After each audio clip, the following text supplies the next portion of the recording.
बिस्मिल्लाहिर्रहमानिर्रहीम। अस्सलाम वालेकुम नाज़रीन, ताज़ा तरीन अहम ख़बरों में खुश आमदीद ख़वातीन और हज़रात। और यहाँ पर आपको बताते चलें कि सिंध हुकूमत ने नया ऐलान जारी कर दिया। सिंध हुकूमत ने 12 रबीउल अव्वल सल्लल्लाहु अलैहि वसल्लम के हवाले से छुट्टी का नया ऐलान जारी कर दिया। नोटिफिकेशन भी जारी कर दिया गया है। आपको बताएंगे यहाँ पर तफसीलात से। वीडियो में आगे बढ़ते हैं और अपने नाजरीन से गुजारिश भी करेंगे, हमारे चैनल को सब्सक्राइब करें, वीडियो को लाइक करें और घंटी के निशान पर क्लिक करना मत भूलिए ख़वातीन और हज़रात। और यहाँ पर आपको बताते चलें अहम तरीन खबर से 12 रबीउल अव्वल के हवाले से बहुत से लोगों को इंतज़ार था कि छुट्टी दी जाएगी इस बार या फिर नहीं।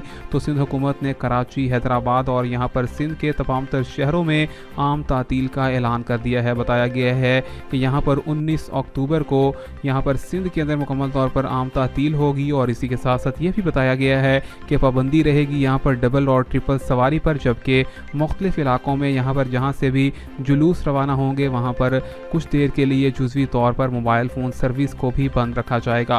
ख़वातीन और हज़रात, आपको बताते चलें कि आम तातील के हवाले से नोटिफिकेशन को भी जारी कर दिया गया है। मज़ीद अपडेट से जुड़े रहने के लिए चैनल को सब्सक्राइब, लाइक और शेयर करना मत भूलिए।